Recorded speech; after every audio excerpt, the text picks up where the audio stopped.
Oh, you lied to cover your back? Suffer well. So this happened years ago when I worked in a design team at a hospitality group. The work was pretty easy, but I had to contend with a boss called Melissa who was a micromanager and hoarded all the projects. I did my best to find small opportunities to make myself stand out and to get some variety on my CV. I had to keep on my guard as, through her own admittance, my manager didn't trust people easily. So big yikes! I kept her in the loop, which she liked, and exhausting as it was, I managed to keep on her good side. I got requests from our sister company for posters, social media posts, proofreading, etc. A colleague from that company called Angela had a bit of reputation where even Melissa had to be on her guard with her. I quickly understood why Angela was known as a bit of a strange one.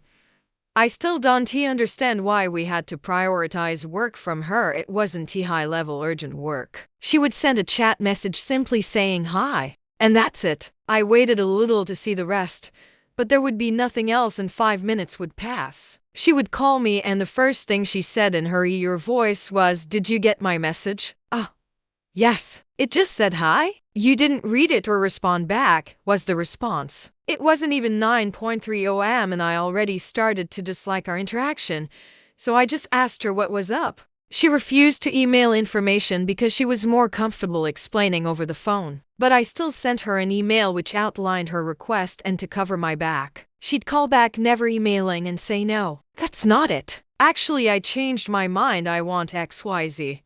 We wasted a lot of time over her indecisiveness, and this was pretty much how we communicated. I dealt with her requests or amendments quickly because I wanted her off my back. We tiptoed around her and she knew it. It felt like she had power over us. Until one day she called me and asked me that she usually sent a simple email to clients about an offer and could she just send it. I told her to send the draft to me and Melissa, who was away from the office that day, so we can proofread before she sent it. She never did, and I never thought to send my usual email recounting our conversation. Big mistake. The next morning, Melissa had a hushed call over the phone with Angela. I could feel something was up. When Melissa finished, she was being cagey and asked me vague questions, almost like she was trying to trap me. Turns out Angela sent the email that day and got complaints because there were typos, grammar errors, and more. It was being escalated to senior management because it was so unprofessional. Apparently, I gave Angela permission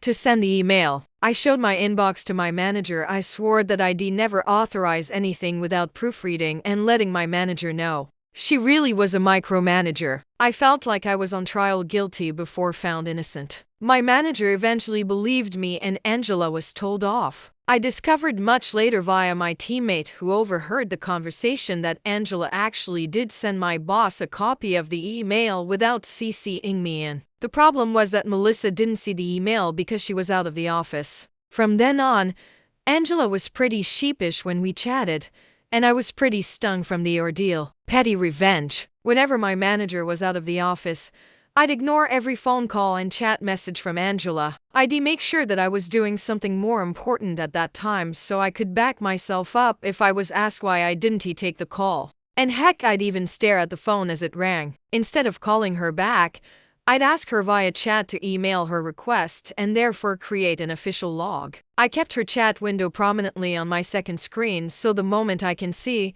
in Angela's channel, I'd inform my teammates that I was taking photos for par or doing something time-consuming outside the office. My teammate would take a message which was simply call Angela back and I would just email. I wasn't exactly timely, so she some pretty big selling opportunities and therefore good commission for her. And even I managed to speak to her.